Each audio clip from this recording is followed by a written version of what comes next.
Hey guys, it's Sam, and welcome to Caps Lock, a podcast designed to help you live bigger, better, louder, and longer. Before we get started, I want to thank you guys for listening and for giving this a chance and for coming here in pursuit of your best self. This is a space where we are going to grow together, and my hope is that it helps you go forward confidently, unapologetically, and with purpose. It's time to live your life in Caps Lock. If that mission feels aligned for you, hit the subscribe button so you never miss an episode, and let's dive in. I'm going to start today's episode with some personal information, which is so on brand for me because I literally have no boundaries and nothing is off the table. But if that kind of stuff was too much for you, then you wouldn't be here. So, first and foremost, I really just want to thank you guys for being such a safe and uplifting and curious and engaged and motivated community because ever since I started the show, I have felt like I am even more of all of those things, but especially curious and motivated to learn about my health and finding ways to make my life bigger, better, louder, longer. And as always, it results in more content for you guys. So I'm really grateful for this space and this family, and I love you all very much. Anyway, back to me being TMI. We're going to go kind of back in time a little bit. When I was 16, I decided to go on birth control for a variety of reasons. Like, obviously, like a lot of 16-year-olds, I just wanted to have sex without getting pregnant. But more importantly, between the ages of, I would say 13 and 16, my period was extremely unpredictable. My doctor at the time chalked this up to a really demanding schedule, particularly in terms of stress and physical performance. Not only was I in school full time for like 35 hours a week, but I was also training to possibly become a professional dancer. So I was spending 30 to 40 hours a week in the dance studio on top of going to school. And if you know anything about the ballet world and the dance world, you know that shit is not easy mentally or physically or emotionally or any of the things.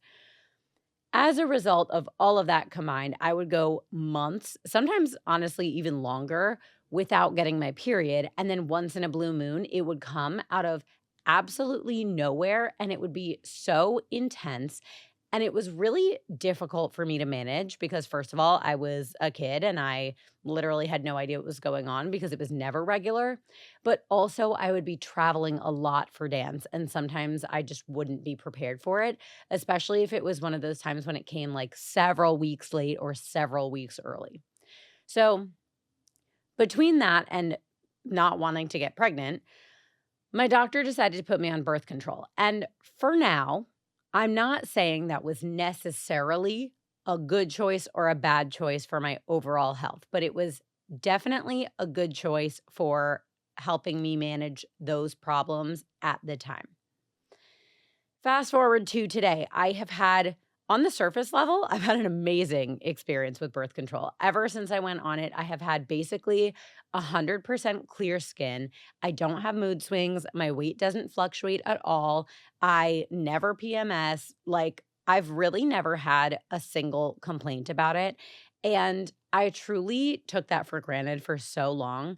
And it wasn't until a couple years ago that I realized I was in the extremely small minority of women who has such an overall positive experience with birth control. And I really took that for granted until I started hearing my friends and just other people I know talk about the horrible things that happen to their bodies from being on birth control for so long. Anyway, I never had a single complaint about it until a few months ago, I started seeing a holistic doctor, and he has been very kind of skeptical about my birth control situation for good reason. I've been on it for 11 years now, almost 12, without taking any breaks or any time off of it. And he wants me probably to eventually like start taking myself off, but we're not doing that just yet, just because I've heard it can be a really traumatizing experience getting your hormones back to normal after such a long time. Sidebar for a second, we are going to do a pretty major episode in the next couple weeks about birth control and going off of it as well, because I think that's a journey that a lot of us are on right now, and I've heard, like I said, really crazy horror stories about it. So please stay tuned for that. This is not that episode, but I am working on getting a really amazing guest to talk to you guys about it from an informed and educated background. So again, that's coming. Anyway, I'm not going off birth control just yet, but my doctor was especially skeptical of one particular part of my birth control routine, which is that back when I was 16 and my original doctor put me on it, she told me if I ever wanted to skip my period because of like dance or travel or really whatever reason, and it's important context here that I tell you that I use the ring birth control method. She said I could just leave the ring in instead of removing it for the 4th week of the cycle, which is normally what the girlies would call like a sugar pill week, where you'd remove the ring and then put in a new one at the start of the following cycle. But she was like, if you want to skip your period, just leave it in. And she was like, it's totally safe, no worries, etc. But a few months ago, my current holistic doctor was like, well, when's the last time you got your period? And I was like, well, I can tell you vaguely where I'm probably at in my cycle, but I haven't bled from my period more than the occasional like spotting in, I don't know, a decade. And let's just say he did not like that information. Now, there is a lot of mixed information and there are many different opinions on whether it is safe or healthy to be on hormonal birth control for that long. And also whether it's safe or healthy or okay to not bleed for that long. But for the purposes of my own health journey, where I'm trying to focus on dietary and lifestyle changes before turning to prescription drugs, and also where I'm likely going to start thinking about having children within the next, like, however many years, my doctor thought it would be a good start to not fully take me off it just yet, but to have me start removing the ring for the quote unquote sugar pill week and seeing if my body would respond by bleeding. Now, it took a couple months before that finally worked.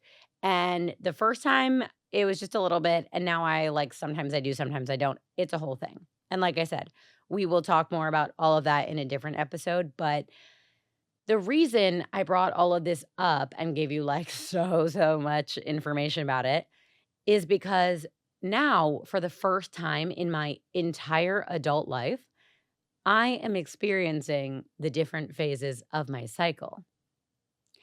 I've heard about cycle syncing on the internet, mostly from TikTok fitness girlies. But as someone who has literally never been able to differentiate between the different weeks and phases of my cycle due to having zero symptoms or side effects from my period or from birth control, I literally, kid you not, I thought cycle syncing was some like wacky bullshit trend that these people were using to like capitalize on the buzzy hormones conversation that's so in the wellness mainstream right now. Like I thought they were not making it up, but I was like, this is so silly. It's for views, it's for clicks, it's to sell some guide or some workout plan or some diet. So what's crazy to me is that after making this one little change to my birth control routine, like really actually taking the sugar pill week instead of just leaving my birth control as normal, I'm noticing different moods, different energy levels, and also different strength levels during different times of the month. And the way I discovered it was I literally made up a fake scenario in my head and I cried to my boyfriend about it. And then 48 hours later, I was like, what the fuck was that? Well, sorry, what? I didn't even, like, remember what I was so upset about. So, recently, I sort of started shifting my habits a little bit during different times in my cycle to try and honor what my brain and my body needed and wanted. It's only been about a month and a half, but I'm already noticing positive results, which honestly, like I said, I just really wasn't expecting. But I do think that if I continue to do this, I will see even more results. So far, I've noticed that my mood overall is a little bit better, but more importantly, it's more stable. Like it's not quite as swingy. The lows are not quite as low. And also, if the lows are low, I can do the like mental math of figuring out if it's related to my hormones. And I might be like overanalyzing something or feeling extra sensitive. And especially if I'm combining that with like too much caffeine, not enough sleep, right? My sleep wake cycle is also better. I am more awake and less fatigued during the day over the last like 6 or 7 weeks. And I'm sleeping really soundly and deeply at night. Like I'm staying asleep through the night. I hit the pillow, I fall asleep within like 10 minutes once I decide I'm falling asleep, which is pretty crazy for me. I've never really experienced that before. And then I wake up in the morning to my alarm. That sounds so basic, but for someone who spent a lot of her life not getting enough sleep or good quality sleep and just really not prioritizing it and having sleep problems, this is kind of groundbreaking. I'm also experiencing dramatically less inflammation internally, so I'm not retaining as much water, which means I'm looking a little bit less puffy. And if you guys have been listening to episodes, you know that was something I was dealing with over the last couple months, I would say. And then I also think that's taking down my inflammation externally. And by that, I mean, I have the like dry, itchy, flaky scalp thing that I've been dealing with for a little bit. And it has been less of an issue over the last few months. And I know that all inflammation is linked, but that was a very unexpected kind of thing. I'm still waiting to see if that is related to the hormones. But the timing does really line up. So that is really interesting. So I'm pretty sure it's all related, at least in part, to what I'm doing to cycle sync. And also, now that I'm experiencing all these different kind of symptoms of PMS, it's just been really nice to take care of myself in ways I didn't even know I needed. So, like I said, someday I will bring somebody more credentialed, someone who's like an expert to come and talk about birth control and going off of it and all that jazz. But for today, we are just going to deep dive into what cycle syncing actually is, what the different phases are and what they mean for us, how we can support our bodies and our brains during each phase, what we should be eating, how we should be working out, how we should be sleeping and hanging out with our friends. Because, yes, all of that can be affected. We're going to talk about the benefits of cycle syncing and more. So stay with us. Cycle syncing can be great for anyone who menstruates, but it is especially effective at managing symptoms of endometriosis, PCOS, PMS, and a variety of other conditions that are exacerbated by menstruation. And it can be especially good for anyone who is trying to get pregnant or anyone who simply wants to balance their hormones in a way that feels natural. But remember, please, that everybody is different. Everybody has different underlying health conditions and relationships to birth control and other lifestyle choices. And there are lots and lots and lots of things that impact your hormones and your menstrual cycle. So please consult a medical professional before making any decisions about your personal situation. So, as always, take what you need and leave what you don't. Let's do a little refresher on the menstrual cycle. And if you think you know everything about it, you still don't because our government has failed us forever. So just bear with me. This is going to be short.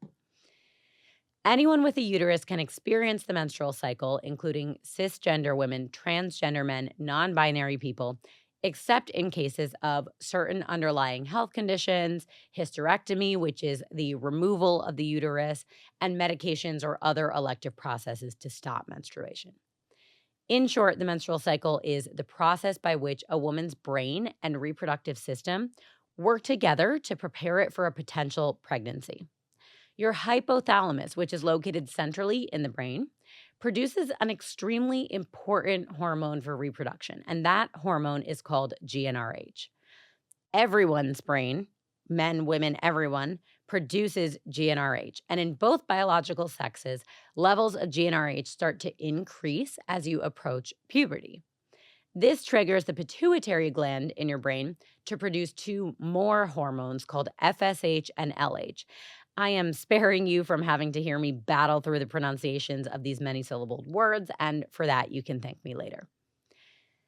In people who menstruate, FSH is responsible for egg development and increasing your estrogen, while LH is responsible for egg maturation, ovulation, and the release of eggs from the ovary. Together, FSH and LH cause the uterine lining to thicken so that in the event that a pregnancy might occur, an egg can implant itself into your uterine lining. As eggs are released from the ovaries, which is a process we know as ovulation, they travel down your fallopian tubes where they wait to be fertilized by a sperm. If the egg is not then fertilized, the thickened uterine lining breaks down and sheds, and that is when you get your period. The menstrual cycle begins on the first day of your period and it goes all the way until the first day of your next period. Most people experience a menstrual cycle of 21 to 35 days, split into four distinct phases. And during each of those phases, your hormones are up and down, and your body's trying to do all these different things. And it's basically a roller coaster inside. So, of course, it's going to manifest in differences that you can actually feel on the outside. And for too long, we have been ignoring this and putting on a brave face and just saying it is what it is. But we can actually work with our body's natural systems. And if we support them instead of fighting them, we are very likely to feel better as a result. And by the way, guess what? We also all operate on 24-hour cycles, which, fun fact, are super closely related to your hormones. For example, the way cortisol rises in the morning and falls at night, that's part of your circadian rhythm, which helps you wake up and fall asleep. And that's a hormonal cycle that we take actions to support every single day. We exercise, we meditate, we reduce our blue light exposure, the list goes on. So, why would we support one hormonal cycle and not the other? Right, we wouldn't, right? Because that's silly. And we have the tools and information and resources to do better by women, even if the women have to do it themselves. So, let's talk about these phases, how they make you feel, how you can work with your body instead of against it to improve your experience, and what benefits you might see as a result. Now, there are several ways to track your cycle and figure out when each phase starts and ends. You can literally mark down your moods and symptoms and periods on a physical calendar, or you can use a tracking app, you can use a wearable, you can check your basal body temperature. But whichever way you do it, I recommend doing it for at least 6 months in a row and then kind of averaging the length and the start and end dates of these phases. That is how you'll get the most accurate picture of what your cycle actually looks like. And obviously, with every added month, you'll get a little bit more accurate down to the point when you will know exactly when you're going to be ovulating and getting your period and all that jazz. Now, the wearables might take even less time for you to figure out your exact cycle because they can detect your basal body temperature in real time. So track it however you want, but those are just some ideas.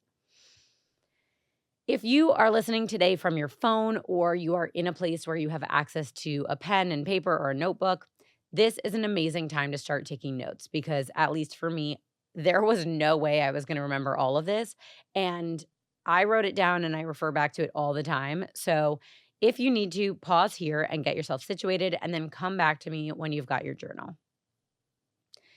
If you are like me and you love to be like super organized and structured, we are going to split up this page into the four different phases: menstrual, follicular, ovulatory, and luteal. And then we are going to, under each of those headings, have three different categories. And those are eating, movement, and other, or like miscellaneous, whatever you want to call it.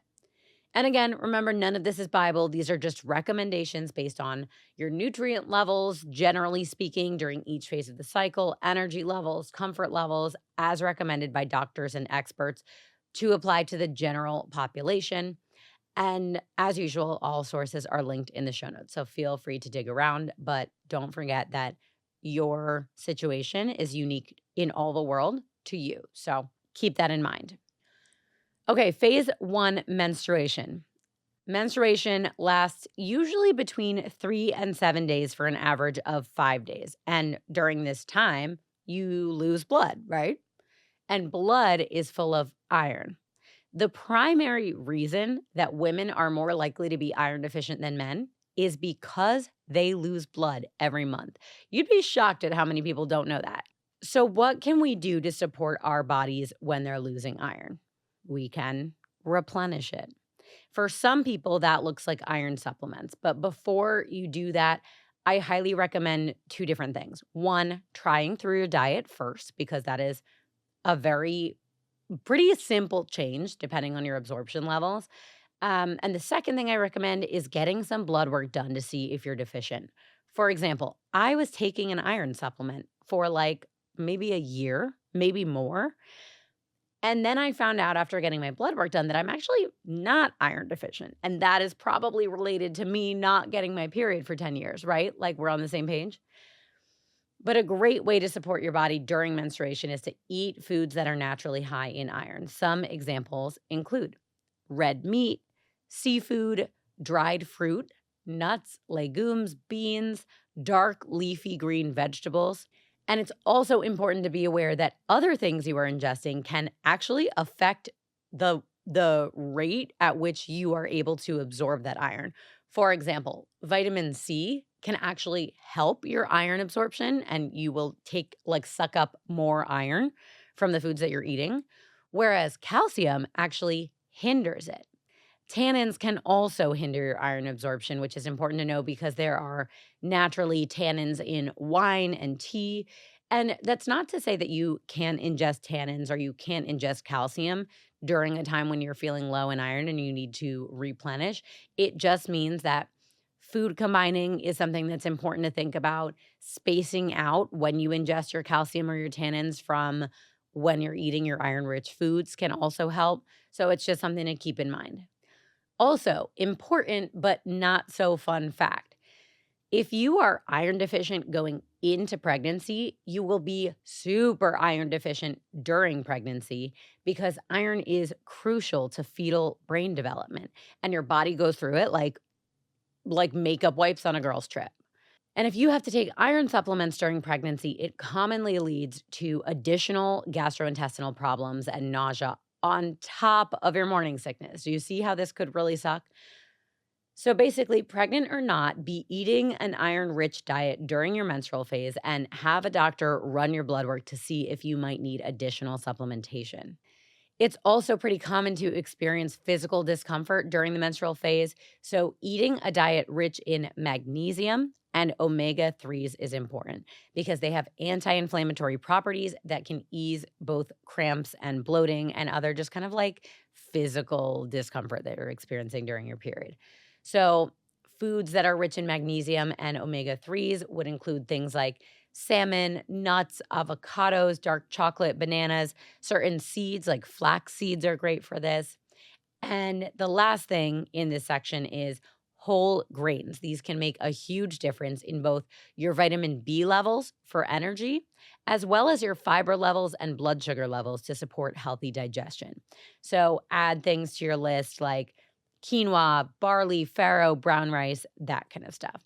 So to recap, because that was a lot, we're eating more iron to replenish, we're eating more magnesium, more omega 3s, and we're eating whole grains.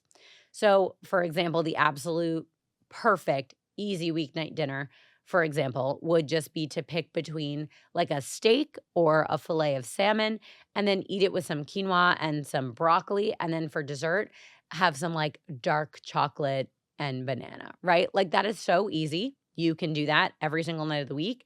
And it supports your iron intake, your vitamin B intake, your blood sugar, fiber, energy. It's anti cramping, anti bloating. It supports your digestion. Like that is a perfect balanced meal for the menstrual phase. And then here's my personal opinion on cravings because I know people are going to be like, but literally all I want is brownies. In my opinion, if you're having cravings, you should honor them, but just do it in responsible doses. I find personally that overdoing it on sugar or fried or processed foods, it literally makes me feel sick when I'm on my period, even if it feels good to eat it in the moment. And currently, I'm doing a new thing that maybe we can do an episode on where I'm eating for how I feel physically and not how I feel emotionally. So let that sink in for a sec because that's something I heard from someone else and it kind of like hit me like a buzz. I was like, oh, I should be doing that. Anyway, that's what works for me. I like to honor my cravings just in small or responsible doses. Okay, we're still in the menstrual phase, but let's go into movement. How should we be moving our bodies during this time in our cycle? During menstruation, our estrogen and progesterone are both at their lowest. So you might feel lethargic, maybe a little sleepy, a little tired, a little cranky, in addition to crampy, bloated, whatever. Gorgeous and pleasant. We love it. My favorite recommendations for movement here are all low intensity. So I recommend long walks. I love yoga. You can do it hot or you can do it regular. Personally, I love core power. That's heated. That's great. Mat Pilates, reformer Pilates. You can do sculpt classes. I love Soto method for that.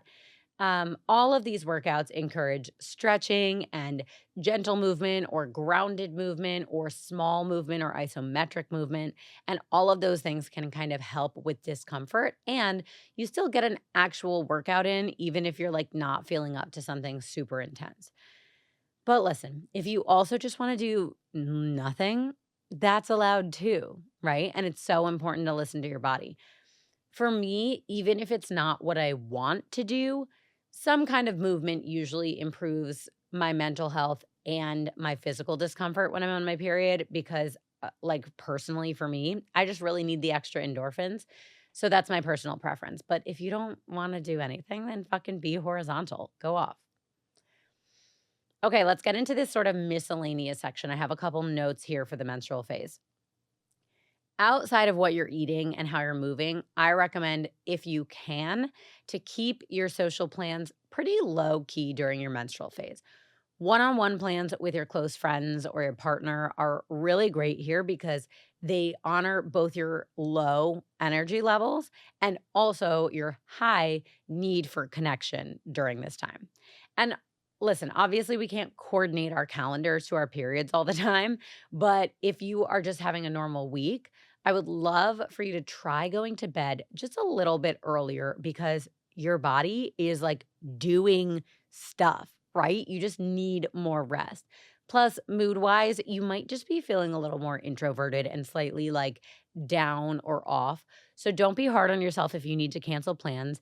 Something that I do that I like to do instead of canceling plans is if I like my friend and I have plans to go to dinner somewhere, I will be like, "Hey, are you down to just do like takeout and stay in tonight?" And literally 9 times out of 10, my friends are like, "Oh my God, I was like hoping you would say that."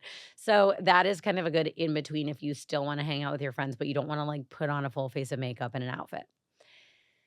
Now, that said, this can also be a really good time to have sex if you and your partner are both down for it, because a lot of people say it helps ease cramps, it helps ease headaches, it helps improve your mood because you are releasing some of the same endorphins that you can get from exercising. So consider that. So that is our kind of menstrual phase section. You can put that aside. We're going to go into phase two, which is your follicular phase. It is important to note about your follicular phase that this actually overlaps with your menstrual phase. So technically, follicular starts on day 1 and it goes until around day 14 of your cycle. But equally important to note is that after the menstrual phase ends around day like 5, 6, 7, and your estrogen and progesterone are at rock bottom, they start to rise again from days like 7 ish to 14, which is why a lot of people will tell you like they separate the menstrual phase and the follicular phase, even though they technically overlap due to the timeline of your internal processes. But for the purpose of whether you have a personality and whether it feels like knives or butterflies in your stomach, we are going to call the follicular phase days 7 to 14. And during this phase, while estrogen and progesterone are on the rise, you, my friend, are starting to get your energy back. But you are also still low in iron because you just lost a bunch of it. And technically, the whole first half of your follicular phase, you're literally fully bleeding. So during this phase, we want to balance two priorities in our diets. Now, the first one is the one we just talked about, which is continuing to support the replenishing of your iron during this time. And then the second priority is to fuel our body for increased movement and activity since that energy is on its way back. So keep eating your red meat, your seafood, legumes, your dark leafy greens, your nuts. And then also start to incorporate lean proteins like chicken, as well as complex carbs like sweet potatoes, and keep doing your quinoa and your other whole grains for energy that you can bring into your workouts. So the diet is very similar here in this part of your cycle, but doubling down on the lean proteins and the complex carbs is huge.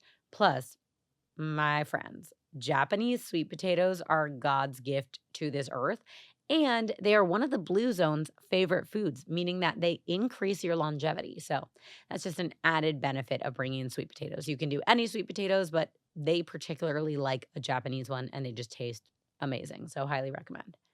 Let's talk about movement here. I know I sound like a broken record, but like I said, our energy is on the rise. So during the follicular phase, you might still not be like 100%, but you are feeling stronger and more powerful with each passing day. So this is an amazing time to work in your resistance training. You can go body weight, but whatever it is, you are capable of more demanding physical activity during this week than you were during your period. So it's a good time to push yourself with weights or bands. You can try squats, lunges, chest presses, deadlifts, bicep, tricep. You know the drill, like whatever you're doing in the gym. And this is a really good balance between working with your rising strength and energy while also still recognizing and honoring that you might not be 100% yet. So you might not be quite ready to like jump around in a hit class. And then in the last couple days of follicular, your energy might be high. And then it's like, awesome, work in your higher intensity stuff. Start building up to that. In our miscellaneous section here, I think important to note that as your estrogen rises, oftentimes serotonin rises alongside it. So you might feel happy and social and outgoing during the follicular phase. So this is a really fun time to spend quality time with your friends or like go on a double date with your partner or hang out with your family. Definitely be social and be out in the world while you're feeling this good because let's be honest, we're not always feeling this good. And I also always find that when I'm in a good mood and I take the opportunity to be outgoing, I just like attract blessings. It's magnetic. And I don't like to waste that on staying inside by myself. Okay, that was phase two. We're doing great, you guys. We are rocking and rolling. Phase three is your ovulatory phase. Ovulatory is hands down the best phase of your cycle. And I am devastated to report that it really lasts for like 1 to 2 days. Sorry. It usually occurs around day 13 or 14 of your cycle, whatever your kind of halfway point is. When people are trying to get pregnant and they're like, "Oh, I'm ovulating," it is during this tiny little window. And that's why sometimes if someone is really trying to conceive or they're having difficulty conceiving, they might plan like weeks in advance that they're going to have sex a bunch over these 1 or 2 days when they're most fertile. And your ovulation window while you're trying to get pregnant or you're most likely to get pregnant actually lasts more like 4 to 5 days in total. And those days are most fertile because this is the phase where your egg goes into your fallopian tube to wait for a sperm. Anyway, during this phase, you have extraordinary energy, and usually you're in a good mood due to having your highest levels of both estrogen and testosterone. And so you might also feel like extra frisky during this time, which is kind of a fun side note. Some researchers and scientists and doctors and whatever actually think the uptick in sex drive is tied back to biology because this is the time that you're most likely to get pregnant. So it's like, go ahead, giving you that little push. I don't know. It makes perfect sense to me. Anyway, because of all this extra energy, you might be hitting the gym extra hard or just like being extra active in general. So, this is a good time to continue supporting your iron intake and legumes and complex carbs, whatever. But if you are just like dying for some simple carbs, like you want your bread and you want your pasta, do it here. This is a great time. Simple carbs are solid sources of energy for like big, high intensity workouts. And if you're thinking about weight management, you are also most likely to burn off those calories during this particular phase as well. If you are trying to get pregnant or if you're starting to kind of think about it, you can also eat foods that are rich in fiber and antioxidants, and that will help support your reproductive health. So try adding things like berries, Brussels sprouts, asparagus, apples, bran, like fibrous things, nut butters, spinach, green tea. And again, do not be forgetting your iron-rich foods so you don't get too low during pregnancy and have to make yourself literally sick with iron supplements on top of your morning sickness, because that sounds terrible. Okay, movement during ovulation. Like I said, this is your time to fucking shine. This is your peak. So now is a great time for cardio, high intensity workouts, big runs. So take all those HIIT classes, take your berries, Rumble, Army, Orange Theory. You can do dance inspired classes if that's your thing. Spin classes are great. Or you can like lace up the sneakers and run a couple miles, whatever you prefer. You are likely going to have your best performance and endurance during this phase. So, like, take advantage in your training. And don't forget, your whole follicular phase leading into this, your energy levels are steadily climbing. So, you might even have that high energy in the kind of couple days before ovulating. So, listen to your body, do what feels good. If you're like me, I try to push myself in the gym. So, kind of the end of follicular and into ovulatory is like really when I love to go hard on my HIIT classes. And this is just an awesome time for that. Okay, now we're in the miscellaneous section of ovulatory. Whether or not you are trying to get pregnant, great time to have sex. You just want to, right? So that's great. But I just want to flag that if you are not trying to get pregnant, just make sure you're using contraceptive. I don't know. I'm not here to have a safe sex talk with you, but like you're going to want to fuck during your ovulatory phase. So like make sure you're being safe if you don't want a baby. This is also a really fun time for girls' night out or another like fun event where you might be extra social. Maybe you want to go like dancing or try something like slightly outside of your comfort zone, like going to a run club for the first time. Do it now. Long story short, this phase rocks. It is very short, but it is beautiful and amazing. And then we are moving into phase 4, which is luteal. Now, I hate that my organized brain needs me to do this chronologically because unfortunately, succeeding your very short best phase of the month is your very long, kind of crappy phase. The luteal phase is the one that most people associate with PMS. And during this phase, your progesterone can slow down your intestines, which causes all of that like bloating we've been talking about. You're going to have cramps, you're going to have headaches, you're going to be pissed at everyone, you're going to cry at everything. And there are just like a couple of things to keep in mind here for your eating purposes. First, an anti inflammatory diet will help reduce the cramping and bloating. So think like green tea, berries, avocado, salmon or tuna, like a fatty fish, ginger, turmeric, dark chocolate, and plain yogurt, great for probiotics as well. Now, some of those foods with healthy fats, like nuts and avocado, can also help balance your sugar cravings, which I have found to be helpful. And limiting your sodium intake is key here to avoid water retention. So, using different dry spices to add flavor to your foods is a great swap here if you want to like take out the salt. And then a last note, limiting or cutting out alcohol is a great anti-inflammatory strategy. I'm doing this for the rest of my life. You don't have to do that, but this would be the worst time in your cycle to be drinking alcohol. So consider that. And then also let's just be for real. Like give yourself some grace. Like do whatever you want if you want something different, especially on the days when you literally like want to cry. Eat the brownie, queen. I love that for you. Movement. Early in your luteal phase, you might still have a little bit of residual energy from your ovulatory phase, so you can take advantage of that here if you want.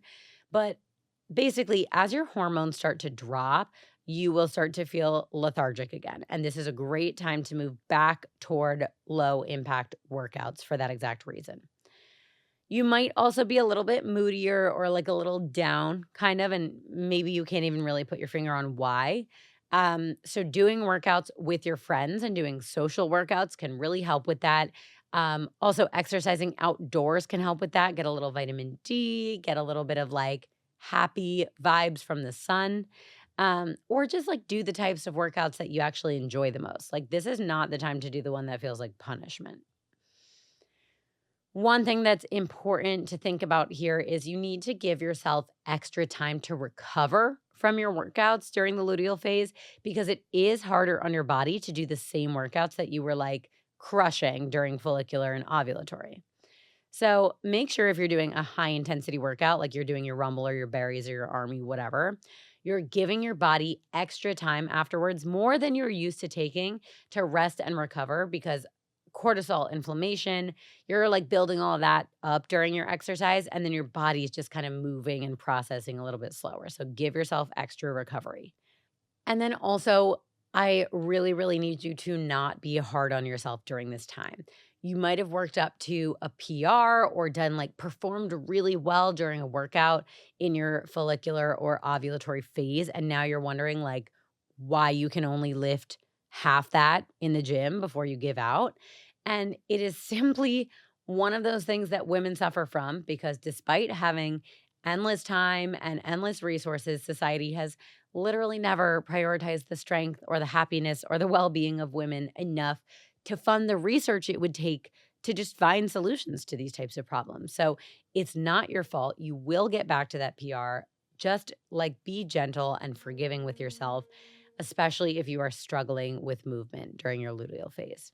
And finally, you know what I'm going to say here, which is that if you literally want to do nothing, or at most you want to like go for a walk, do it. Love on yourself here because luteal can really be a bitch. Okay, miscellaneous.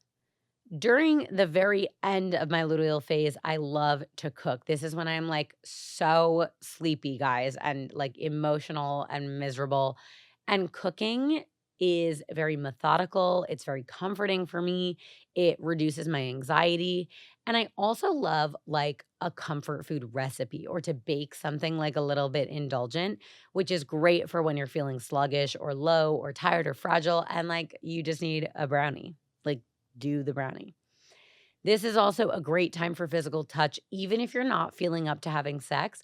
Just cuddling with your partner actually releases oxytocin in your brain, which can make you feel at peace. It can foster feelings of connection and bonding and trust. And that is perfect for luteal because this is normally when you're feeling the most sensitive and need the most sort of like reassurance and comfort. Now, don't forget, not only does everyone experience their menstrual cycle differently, but even yours might not be the same every month. And also, I'm not a medical professional. So, while this is well researched and well documented information, it should not replace a consultation with your doctor. And ultimately, the best thing you can do is listen to your body, trust your instinct, and get personalized advice from a professional or an expert. But if you feel like you learned something today and you want to give it a shot, as long as you are like a normal, healthy adult, most of what I recommended in here is honestly like not groundbreaking. It's not dangerous.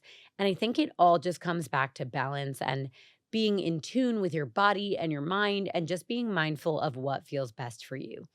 I have seen some good results in just a couple of weeks of trying this myself in terms of improving my mood and reducing inflammation. So I'm excited to see if continuing on this journey helps me balance my hormones like in a longer term way, in a natural long term way. And maybe it'll set me up for success when I do eventually come off of birth control. But in the meantime, thinking in the short term, it just feels good. So I'm going to keep it up. Stay tuned for episodes down the line about going off of birth control and balancing your hormones naturally. I think there's a lot to talk about there. And I think we could all benefit from just a little more perspective and information that might empower us to better understand and care for ourselves. In the meantime, I have really loved TikTok for learning more about cycle syncing. So go on there and search cycle syncing. Honestly, I have just loved hearing people's personal stories, diets, recipes, workout routines, and plans for each phase of their cycle to kind of balance their lives. As always, take everything with a grain of salt, but it's been fun and interesting. So I recommend checking that out. Guys, thank you again from the bottom of my heart for giving Caps Lock a chance. If you liked this episode, please stick around for more because we have some really interesting topics on the docket, including running foundations for beginners, dating in 2025, protein powder, how to make a good first impression, friend breakups, manifestation, and so much more. Some will be solo episodes and some will feature scientists, founders, experts, doctors, and other just very cool, smart people. If there's a topic you want to hear about on Caps Lock, send me a message. And lastly, follow us on Instagram, TikTok, YouTube, and Threads at Life in Caps Lock. Hit the subscribe button so you never miss an episode. Leave me a rating or review. And tune in next Sunday at 8 a.m. for another episode of Caps Lock. Okay. Love you guys. Talk soon.